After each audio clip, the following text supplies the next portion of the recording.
Quer duplicar o valor da sua assinatura? Agora assinar o Observador dá acesso a todos os conteúdos e benefícios e ainda há uma anuidade ACP Bronze grátis. Terá vantagens que vão desde plano de saúde gratuito a descontos em combustível. Esta é uma assinatura que vale por duas. Assine hoje em observador.pt com 45% de desconto.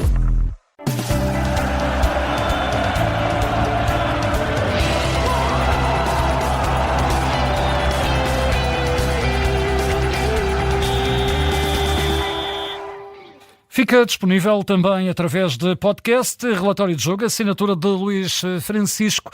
Derrota do Benfica, uma derrota por 1-0, golo de Patrick Schick na segunda parte.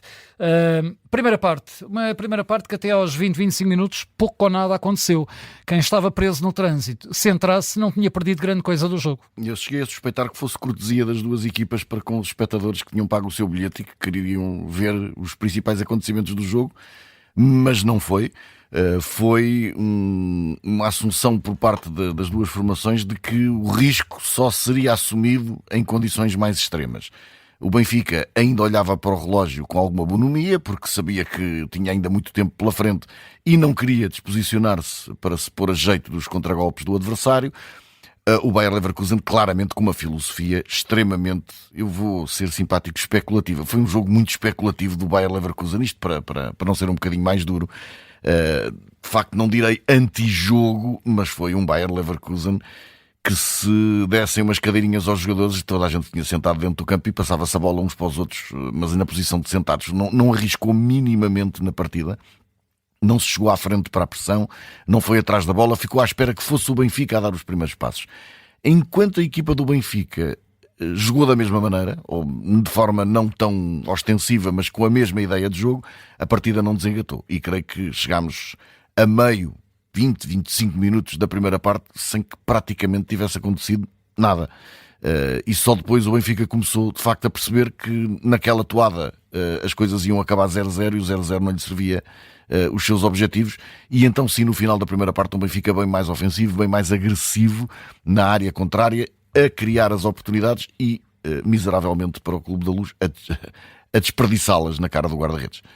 Uma primeira parte em que tu tinhas falado, vamos lá ver se o Benfica não vai penar realmente as oportunidades e confirma-se. Segunda parte, o jogo até prometeu, arrancou com um ritmo ligeiramente diferente, o Benfica mais envolvido em ação de ataque, mas com maior velocidade.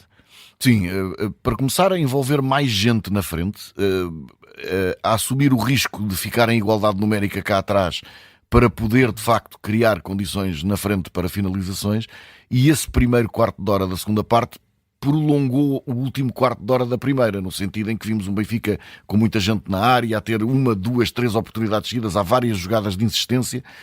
Na verdade, há sempre que pensar nisso, com um bocadinho de sorte, o Benfica teria feito um golo mais cedo.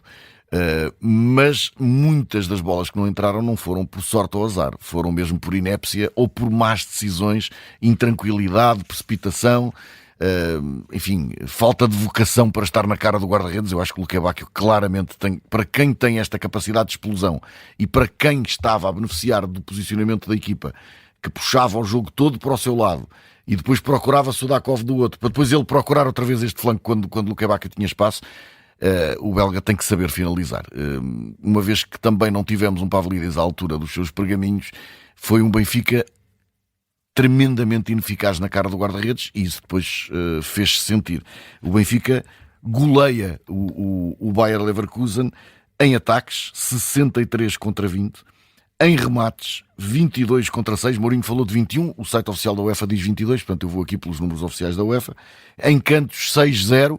O problema é que tudo isto espremido deu 0 golos para o Benfica. O Benfica sofre golo e a partir daí o jogo para o Benfica quase que entrou numa roleta russa. Ficou a ideia que houve ali um caos tático já do Benfica, com os jogadores muito ansiosos. Obviamente também eles sentem o peso de jogar na Luz, sentem o peso, era um jogo para ganhar. Já o empate, tínhamos dito de início, já não era bom para o Benfica. 3 alterações, só Dedić é que rendeu minimamente naqueles últimos 20 minutos. Sim, mudou muito o que estava a acontecer no flanco direito, porque a sua presença e a sua dinâmica atacante levaram a que o Luquebacchio tivesse espaço para aparecer mais perto da baliza e mais pelo meio em jogo interior, mas também o Benfica encostou muito jogadores para aquele lado, para este ano também ia lá ajudar, portanto foi um flanco que continua a dar muito trabalho, mas as entradas de Prestiano e Sheldrup não mudaram a forma de jogar da equipa, tanto mais que nessa altura o Bayer Leverkusen tornou-se uma equipa ainda mais recuada, ainda mais em bloco fechado e com muita gente grande ali na área. O Benfica não encontrou soluções, não encontrou sequer espaço para meia distância, não conseguiu ter capacidade para criar oportunidades, e repara que as grandes oportunidades do Benfica que nos recordamos são nos últimos 15 minutos da primeira parte e nos primeiros 15 minutos da segunda. Depois de sofrer o golo, os jogadores do Benfica não deixaram de acreditar ou baixaram os braços, porque eles continuaram a jogar, mas percebe-se que uma equipa, quando não está confiante, tenta, mas não tenta com tudo. E o Benfica não conseguiu ser uma equipa pressionante, capaz de dar a volta ao resultado. A sensação de impotência que nós tínhamos aqui a ver o jogo foi a mesma que levou a que adeptos do Benfica começassem a deixar o estádio para aí aos 75 minutos. Isto é impensável num jogo europeu decisivo para as aspirações da equipa e em que a vantagem do adversário é mínima e ainda por cima contra a corrente do jogo, como se costuma dizer. Portanto, era de esperar que os adeptos tivessem mais fé. Só que nesta Liga dos Campeões, tudo o que era de nível psicológico, de confiança, enfim, está tudo por baixo no Benfica. Para fechar, o melhor e o pior.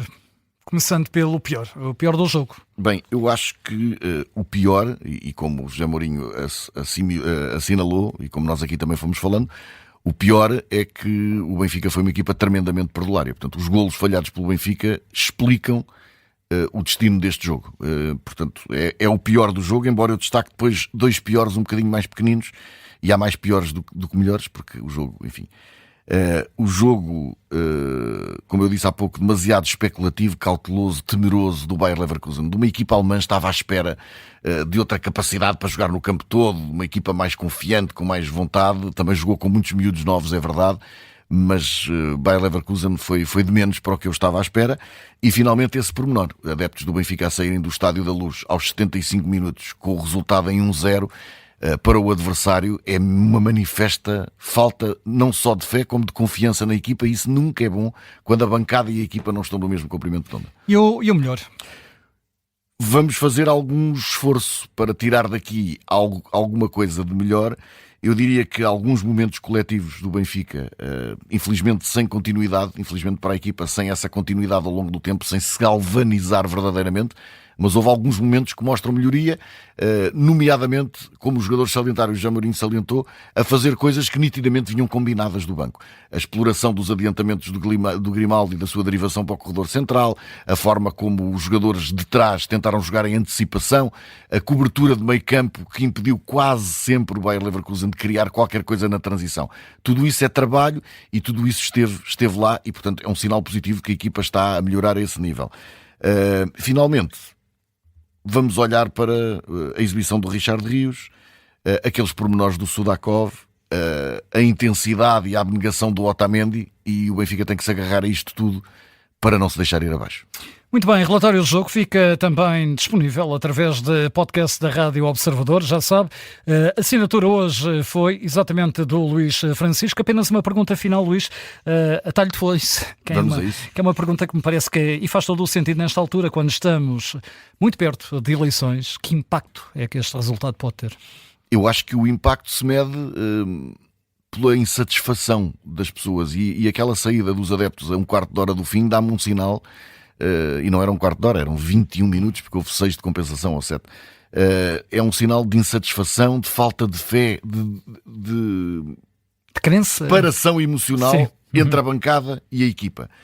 Sabendo-se que um clube de futebol com a dimensão do Benfica é muito mais do que a sua equipa principal, mas naturalmente ela representa a verdadeira locomotiva de todos os acontecimentos do clube. Foi um dia mau para Rui Costa. Foi um dia mau para Rui Costa. Lá está, os resultados desportivos funcionarão sempre a favor de Rui Costa se forem bons e contra Rui Costa porque é ele que está na cadeira. Nesse aspecto, Noronha não tem nada a ver com o desempenho da equipa. Portanto, tudo o que acontecer dentro do campo, e essa é sempre uma posição ingrata para alguém que está no cargo e que se recandidata, fica à mercê de uma coisa que é um jogo, não tanto da contabilização racional de argumentos. E neste aspecto Rui Costa teve aqui uma má jornada. Relatório de jogo, assinatura de Luís Francisco.